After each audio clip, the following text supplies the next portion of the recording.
Hello everyone, this is Dr. Vandana Shukla, Pragya Homeopathy Clinic Lucknow, where health comes naturally. दोस्तों last video में हमने बात की थी कि हाइपर और हाइपोथायरॉयडिज्म इन दोनों ही कंडीशंस में मॉडर्न मेडिसिन सिर्फ और सिर्फ आपके केस को मैनेज कर रही थी। ये मेडिसिन कभी भी आपके केस को क्योर नहीं करेंगी। साथ में मैंने आपको ये भी बताया था कि किस तरह से होम्योपैथिक मेडिसिन आपके थायराइड के डिसऑर्डर्स को परमानेंटली क्योर करती है। आज इस वीडियो में मैं आपको बताने वाली हूँ 6-7 कुछ बहुत ही इंपॉर्टेंट टिप्स जिससे आप अपने थायराइड को नेचुरली क्योर कर पाएंगे। So let's get started. होता क्या है कि देखिए, जब भी हमारी बॉडी में कोई डिसऑर्डर होता है या कोई डिरेंजमेंट होता है, हम बीमार हो जाते हैं, तो लोग हमें एडवाइस करते हैं कि दवा करा लो। अभी दवा के नाम से हमें एक ही चीज समझ में आती है, टैबलेट्स। बट क्या आपने कभी सोचा है कि एक अच्छी डाइट, एक अच्छी स्लीप, एक बैलेंस्ड वे ऑफ लाइफ, या यूं कहें कि एक हेल्दी लाइफस्टाइल, इससे अच्छी दूसरी कोई मेडिसिन हो ही नहीं सकती। इसीलिए आज इस वीडियो में हम लाइफस्टाइल पर चर्चा करने वाले हैं और इस क्रम में मैं सबसे पहले बात करूंगी आपकी स्लीप की। देखिए, स्लीप एक बहुत ही अंडररेटेड टर्म है और स्लीप को हम बहुत ही ज्यादा फॉर ग्रांटेड लेकर के चलते हैं, राइट। देखिए, जब आप सो रहे होते हैं ना, उस दौरान आपकी बॉडी होती है रिपेयर मोड पे, ठीक। आपके जितने भी सेल्स हैं, जितने भी टिश्यूज हैं, ये सब अपने आप को रिपेयर करते रहते हैं। साथ में आपकी बॉडी में जितने भी हार्मोन्स होते हैं, ये अपने आप को रीसेट करते हैं। आपकी बॉडी का जो सर्कुलेशन होता है, ब्लड सर्कुलेशन होता है, वो अपने आप को इम्प्रूव करता है और साथ में आपकी बॉडी अपने आप को डिटॉक्स भी करती रहती है, ठीक है। तो ये बहुत सारे प्रोसेस होते हैं जब आप सो रहे होते हैं, लेकिन प्रॉब्लम क्या है कि हम सोते ही नहीं है, हम बहुत ही ज्यादा लेट नाइट सोते हैं। दूसरा क्या होता है, देखिए, जब आप सोते नहीं है ना, तो आपकी बॉडी चली जाती है स्ट्रेस में, ठीक है, क्योंकि आपकी बॉडी को रेस्ट नहीं मिलता, तो आपकी बॉडी स्ट्रेस में चली जाती है। और जब भी आपकी बॉडी स्ट्रेस में जाएगी, तो आपकी बॉडी में एक हार्मोन होता है जिसको हम बोलते हैं stress hormone, that is cortisol. इसका लेवल बढ़ जाता है और ये कॉर्टिसोल क्या करता है, आपके पिट्यूटरी ग्लैंड को जाकर के इफेक्ट कर देता है। पिट्यूटरी TSH हार्मोन को रिलीज नहीं कर पाता, क्योंकि पिट्यूटरी से TSH रिलीज नहीं होता, तो आपका थायराइड ग्लैंड TGT4 हार्मोन को भी रिलीज नहीं करता और यहाँ से आपका थायराइड डिसऑर्डर शुरू होने लगता है या थायराइड की फंक्शंस डिस्टर्ब हो जाते हैं, ठीक है। एक चीज और होती है कि देखिए, जब आप सो रहे होते हैं ना, ये जो रात का टाइम होता है, उस दौरान ऐसा पाया गया है कि पिट्यूटरी लेट नाइट स्लीप के टाइम पे TSH के रिलीज को बढ़ा देती है। TSH का सिक्रीशन बहुत ही अच्छा होता है जब आप रात में सोते हैं। अब जितना अच्छा TSH रिलीज होगा, उतना ही T3T4 हार्मोन्स बनेंगे। बट प्रॉब्लम वही है कि हम सोते ही नहीं है या हम बहुत ही लेट नाइट सो रहे हैं, तो ये जो पूरी स्लीप साइकिल होती है, इसको हम डिस्टर्ब कर देते हैं और इन रिटर्न हमारे हार्मोन भी डिसबैलेंस हो जाते हैं।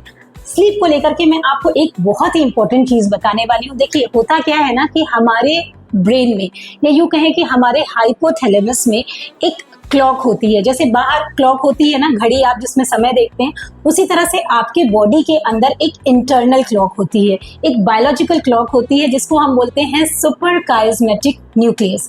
अच्छा, ये सुपर काइस्मेटिक न्यूक्लियस करता क्या है, जैसे जैसे बाहर अंधेरा होना शुरू होता है ना, रात होनी शुरू होती है, तो ये क्या करता है, आपके ब्रेन में एक और छोटा सा ग्लैंड होता है, पीनियल ग्लैंड, उसको जाके स्ट्राइक करता है और आपका पीनियल ग्लैंड मेलेटोनिन हार्मोन को रिलीज करता है। मेलेटोनिन हार्मोन बेसिकली क्या है, आपका स्लीप हार्मोन। तो जैसे जैसे अंधेरा होना शुरू होता है, आपकी बॉडी से ये मेलेटोनिन हार्मोन का रिलीज बढ़ना शुरू हो जाता है, ठीक है। और मेलेटोनिन बेसिकली कर क्या रहा है, ये आपकी बॉडी को प्रिपेयर कर रहा है सोने के लिए। कैसे ये करता क्या है, एक तो आपकी बॉडी के टेम्परेचर को डाउन कर देता है, आपका जो हार्ट रेट होता है उसको स्लो डाउन कर देता है, साथ में आपके ब्रेन को सिग्नल देता है कि भाई बॉडी को प्रिपेयर करो सोने के लिए और रिपेयर मोड में लगाओ, ठीक है, जिससे वो नेक्स्ट डे के लिए अपने आप को रिचार्ज कर सके। बट अभी क्या हो रहा है, हम जब सोने चलते हैं तो होता क्या, नींद तो बड़ी अच्छी आ रही होती है। क्यों? क्योंकि ये जो 10 से लेकर के रात में 10 बजे से लेकर के 2 बजे तक का जो समय होता है, उस समय आपकी बॉडी में मेलाटोनिन का लेवल पीक पर होता है, इसीलिए आपको नींद बड़ी अच्छी आती रहती है, ठीक है। आप कई बार ऐसा बोलते भी हो कि यार बड़ी अच्छी नींद आ रही है, 9-10 बजे के बीच में तो बड़ी अच्छी नींद लगती है। होता क्या है, आप जब बेड पे सोने चलते हो तो आप लेके बैठते हो अपना मोबाइल फोन, ठीक, या साथ में आपने लैपटॉप ले लिया, या आप टीवी देख रहे हो, एलईडी टीवीज है। अब उससे जो ये ब्लू लाइट आती है ना, ये क्या करती है, आपके आईज के अंदर जो रेटाइना होता है वहां पे बहुत सारे छोटे छोटे ना लाइट सेंसिटिव गैंग्लियन सेल्स होते हैं। ये लाइट जाकर के उस गैंग्लियन सेल्स पे हिट करती है और ये सेल्स जाकर के आपके जो बायोलॉजिकल क्लॉक है, जो आपका न्यूक्लियस है, उसको मैसेज क्या देती है कि अरे अभी तो बाहर से लाइट आ रही है, अभी तो रात हुई नहीं है, तो आप मेलाटोनिन क्यों रिलीज कर रहे हो। अभी क्या होता है, सुपर प्लाज्मेटिक न्यूक्लियस भी कंफ्यूज हो जाते हैं कि दिन है कि रात है, उसको लगता है बाहर से लाइट आ रही है, लाइट स्ट्राइक कर रही है, वो भी कंफ्यूज हो जाते हैं और मेलाटोनिन का रिलीज आपकी बॉडी में कम हो जाता है। तो होता क्या है कि जब आप जा रहे होते हो सोने तो नींद तो बड़ी अच्छी आती है, लेकिन बेड पे पहुंचते ही जैसे आपने मोबाइल देखना शुरू किया, आपकी नींद उड़ जाती है, ठीक है। तो इसीलिए ऐसा कहा जाता है कि जब भी आप सोने चले तो एटलीस्ट आधे घंटे पहले, 45 मिनट पहले आप अपने मोबाइल फोन्स को, टीवी को, लैपटॉप को साइड में रख लें, जिससे आपको एक अच्छी नींद आ सके।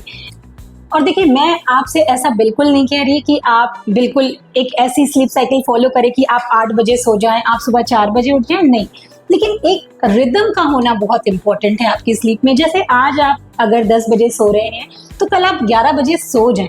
ऐसा ना हो कि आज आप 10 बजे सो रहे हैं, कल आप 2 बजे सो रहे हैं, फिर आप 12 बजे सो रहे हैं, तो कोई रिदम ही नहीं है ना। इसको मेंटेन करना बहुत ज्यादा जरूरी है।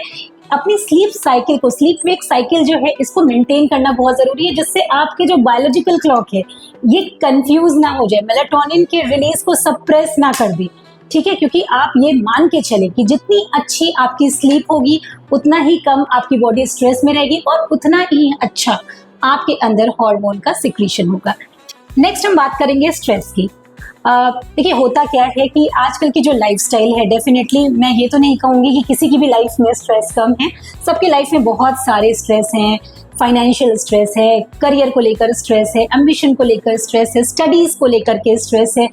टीनेजर्स में बात करें तो इनफैक्ट अच्छा दिखने का स्ट्रेस, आपकी इंस्टाग्राम पे, आपके जो भी सोशल मीडिया प्रोफाइल्स है वहाँ पर अच्छा दिखने का स्ट्रेस, तो ऐसे बहुत सारे स्ट्रेस है। और देखिए, स्ट्रेस को आप नहीं कम कर सकते, लाइफ में स्ट्रेस ये आपके कंट्रोल में नहीं है, सिचुएशंस कैसी भी हो सकती हैं, लेकिन उस सिचुएशन में हमारा रिएक्शन क्या होगा ये हमारे कंट्रोल में है, ठीक है। तो अपने आप को कोशिश करें बहुत ही ज्यादा काम रखने की कोशिश करें, क्योंकि जब भी आप स्ट्रेस में जाएंगे आपके बॉडी में स्ट्रेस हार्मोन बढ़ेगा और वो जाकर के आपके पिट्यूटरी को इफेक्ट करेगा और इन रिटर्न आपका थायराइड ग्लैंड भी इफेक्ट होगा और T3 T4 हार्मोन की रिलीज को डिस्टर्ब करेगा और सारा हार्मोनल डिसबैलेंस हो जाएगा, ठीक है। तो कुछ भी करें, जो भी आपको अच्छा लगता है, देखिए अपने आप को काम रखने के लिए, अपने माइंड को रिलैक्स रखने के लिए जो चीजें आपको अच्छी लगती है आप वो करें। अगर आपको क्रिएटिविटी करनी अच्छी लगती है, क्राफ्ट करना अच्छा लगता है, आप वो करें। सिंगिंग पसंद है, डांसिंग पसंद है, आप वो करें, ठीक है। साथ में कुछ बहुत ही अच्छी ब्रीदिंग एक्सरसाइजेज है जिनको आप फॉलो कर सकते हैं, ठीक है। मेडिटेशंस हैं, योगा हैं जिनकी आप प्रैक्टिस कर सकते हैं, ठीक है। नेचर के साथ टाइम स्पेंड करना अच्छा लगता है तो आप पेड़ पौधों के साथ अपना टाइम स्पेंड करें, ट्रिप पे निकल जाएं, ट्रैवलिंग करें। इनफैक्ट जो आपको अच्छा लगता है, एनिमल लवर्स है तो आप एनिमल्स के साथ अपना टाइम स्पेंड करें, ठीक है। अपने माइंड को रिलैक्स रखने की कोशिश करें, क्योंकि जितना आपका माइंड रिलैक्स रहेगा उतना ही हेल्दी आपका थायराइड रहेगा, ठीक है। नेक्स्ट हम बात करेंगे कि आप एक्टिव रहें, स्टे एक्टिव।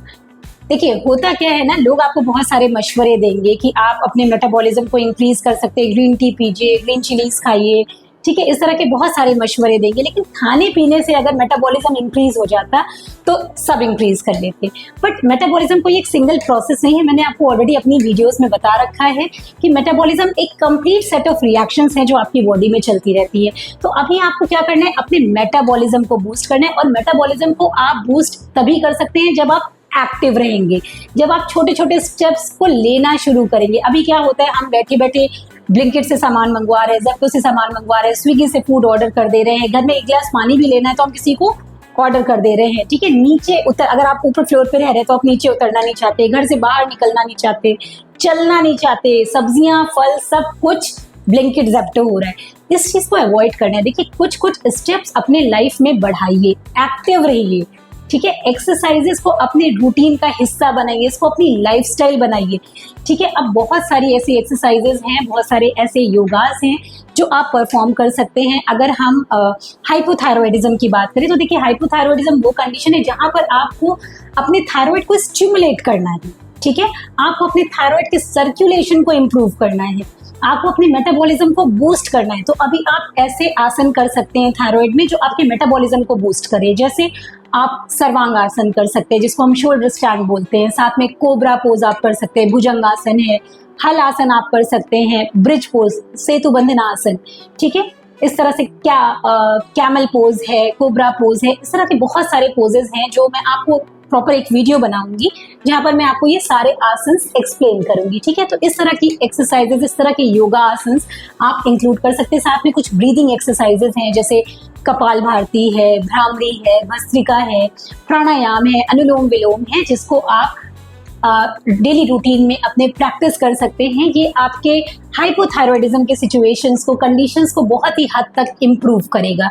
ठीक है, नेक्स्ट हम आ जाते हैं हाइपरथायरॉयडिज्म पे। अब देखिए, हाइपरथायरॉयडिज्म में ऑलरेडी आपकी बॉडी बहुत ही ज्यादा एंजाइटी में है, तो अभी आपको जरूरत है अपने आप को काम करने की। तो काम करने में आप जैसे शवासन है, मकर आसन है, चाइल्ड पोज है, इस तरह के कुछ आसन हैं जो आप परफॉर्म कर सकते हैं। साथ में आप, अगर हम प्राणायाम की बात करें, ब्रीदिंग एक्सरसाइजेस की बात करें, तो आप भ्रामरी कर सकते हैं, उज्जयी प्राणायाम कर सकते हैं। ये सारी चीजें बहुत ही ज्यादा हेल्पफुल होंगी आपके केस में और आपके हाइपरथायरॉयडिज्म को हील करने में बहुत ही ज्यादा इफेक्टिव होंगी।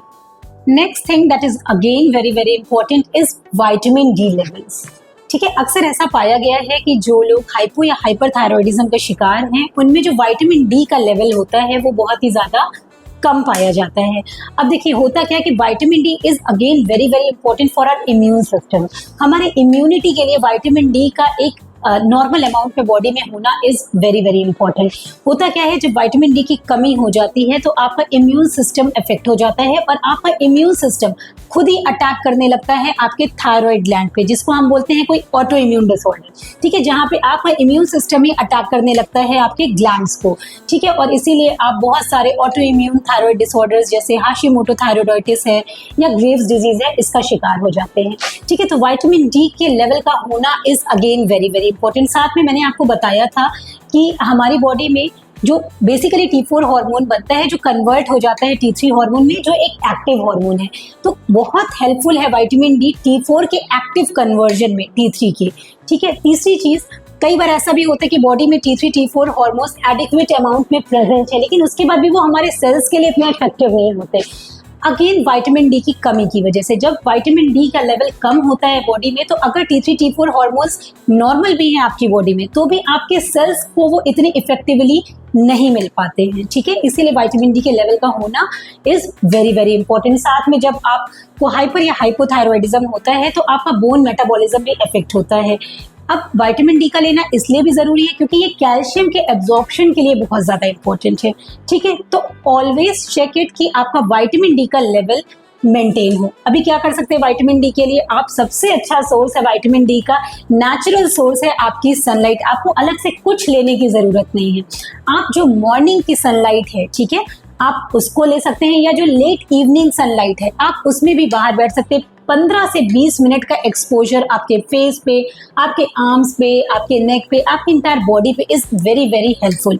ठीक है, तो आप जरूर सूरज की रोशनी में बैठे, मॉर्निंग की जो धूप है और लेट इवनिंग की धूप है, जब लाइट बहुत ज्यादा तेज ना हो, उस दौरान जरूर जरूर सूरज में बैठे, जिससे आपको विटामिन डी मिले। साथ में जिसके अंदर बहुत ज्यादा डेफिशिएंसी है, तो होम्योपैथी में कुछ बहुत ही अच्छे विटामिन डी के सप्लीमेंट्स भी हैं जो बहुत ही नेचुरल हैं, आप उसको भी ले सकते हैं। ठीक है, next is your gut health. देखिए, आपको अपनी गट हेल्थ को भी इम्प्रूव करना बहुत ज्यादा जरूरी है। अभी होता क्या है कि हमारे गट में सिर्फ खाना डाइजेस्ट नहीं होता, बहुत सारे इंपॉर्टेंट न्यूट्रिएंट्स हैं जो आपके थायराइड हार्मोन्स को बनाने में हेल्प करते हैं, जैसे आपका आयरन हो गया, आयोडीन हो गया, जिंक हो गया, सेलेनियम हो गया। ये सब क्या हो रहा है, ये सब जाकर के आपकी गट में एब्जॉर्ब होते हैं और वहीं से जाकर के ये फिर आपके थायराइड ग्लैंड को मिलते हैं। लेकिन अभी आपका अगर गट ही हेल्दी नहीं होगा तो इनका एब्जॉर्प्शन डिस्टर्ब हो जाएगा, ये प्रॉपरली एब्जॉर्ब नहीं होंगे तो आपकी बॉडी को मिलेंगे नहीं, और आपकी बॉडी में थायराइड हार्मोन का प्रॉपर बनना डिस्टर्ब हो जाएगा। साथ में क्या होता है, देखिए जो आपका गट एरिया जो होता है ना, 70% आपका इम्यून सिस्टम आपके गट में होता है। ठीक, अभी क्या हो रहा है, अगर आपका गट हेल्दी नहीं है, गट बैक्टीरियाज आपके हेल्दी नहीं है, तो होगा क्या, वहां पर बहुत सारे अनवांटेड सब्सटेंसेस, बहुत सारे टॉक्सिक सब्सटेंसेस आपके वहीं से ब्लड स्ट्रीम में एंटर कर जाएंगे और ये फिर पूरी बॉडी में फैलेंगे, आपके इम्यून सिस्टम को डिस्टर्ब करेंगे, आपके इम्यून सिस्टम को हाइपर एक्टिव बना सकते हैं, आपका इम्यून सिस्टम वापस से आपके थायराइड ग्लैंड को या बॉडी के अदर टिश्यूज को इफेक्ट करने लगेगा और आप किसी भी तरह के ऑटो इम्यून डिजीजेस का शिकार हो सकते हैं। ठीक है, जैसे मैंने आपको पहले भी बताया, हाशिमोटो थायराइडाइटिस या ग्रेव्स डिजीज, ऐसी बीमारी का आप शिकार हो सकते हैं। साथ में लगभग 20 से 25% जो कन्वर्जन होता है T4 का T3 में, वो भी आपके गट में ही होता है। तो अगर गट बैक्टीरिया हेल्दी नहीं होंगे तो ये जो कन्वर्जन है आपका T4 का T3 में, ये भी डिस्टर्ब होगा। ठीक है, और साथ में मैंने आपको एक और कंडीशन बताई थी जब हम PCOD पढ़ रहे थे कि देखिए होता क्या है कि जब भी हमें कोई चोट लगती है ना, तो हमारी बॉडी में इन्फ्लेमेशन हो जाता है। अभी क्या हो रहा है, एक कंडीशन है जिसको हम बोलते हैं क्रॉनिक लो ग्रेड इन्फ्लेमेशन, मतलब आपकी बॉडी में लगातार एक इन्फ्लेमेशन बनी हुई है, मतलब लगातार आपकी बॉडी में कोई ना कोई फिजिकल इंजरी हो रही है या कहीं ना कहीं कोई मेंटल इंजरी हो रही है, जिसकी वजह से आपकी बॉडी लगातार एक इन्फ्लेमेटरी मोड पर बनी हुई है। और जब भी ये इन्फ्लेमेटरी मोड बहुत लंबे टाइम तक बना रहता है तो ये भी आपके इम्यून सिस्टम को इफेक्ट करता है और यहाँ से भी आप ऑटो इम्यून डिजीजेस का शिकार हो सकते हैं। तो इसीलिए आपको अपने गट हेल्थ को मेंटेन करना बहुत ज़्यादा इम्पोर्टेंट है। इनफैक्ट जो लोग थायराइड की मेडिसिन भी ले रहे हैं, एलोपैथिक मेडिसिन भी ले रहे हैं, देखिए उनकी भी मेडिसिन फाइनली कहाँ होती है, एब्जॉर्ब गट में ही होती है। अभी आपका गट ही हेल्दी नहीं है तो मेडिसिन के एब्जॉर्प्शन में भी प्रॉब्लम आएगी और वहां पर भी उस मेडिसिन का जो काम है वो भी डिले हो जाएगा और उतना इफेक्टिव नहीं रहेगा। ठीक है, last but not the least, आप अपने आप को हाइड्रेटेड रखिए, बहुत ज़्यादा वाटर इनटेक रखें। ठीक है, एटलीस्ट 3 से 4 लीटर पानी आपको डेली पीना ही पीना है। ये आपके डाइजेशन को भी इम्प्रूव करेगा, साथ में आपके मेटाबॉलिज्म को भी हेल्प करेगा। साथ में diet, again it plays a very very significant role in case of thyroid diseases और डाइट अपने में एक बहुत बड़ा टॉपिक है। तो नेक्स्ट वीडियो में मैं आपको बताऊंगी कि हाइपरथायरॉयडिज्म के केसेस में आपको कैसी डाइट लेनी चाहिए और हाइपोथायरॉयडिज्म के केसेस में आपको कैसी डाइट लेनी चाहिए। सो दोस्तों, आज मैंने जो आपको ये सारी चीजें बताई है ना, जितने भी लोग मुझे सुन रहे हैं, मुझे देख रहे हैं, अगर आप हाइपर और हाइपोथायरॉयडिज्म का शिकार हैं तो आप इन सारी प्रैक्टिसेस को अपनी लाइफस्टाइल में लेकर के आए और definitely I can guarantee you 110% आप अगर इसको फॉलो करते हैं होम्योपैथिक मेडिसिन के साथ तो डेफिनेटली आप अपने थायराइड को परमानेंटली क्योर कर पाएंगे।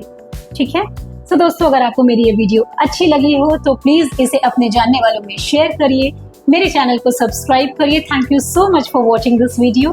Take care, bye, good night.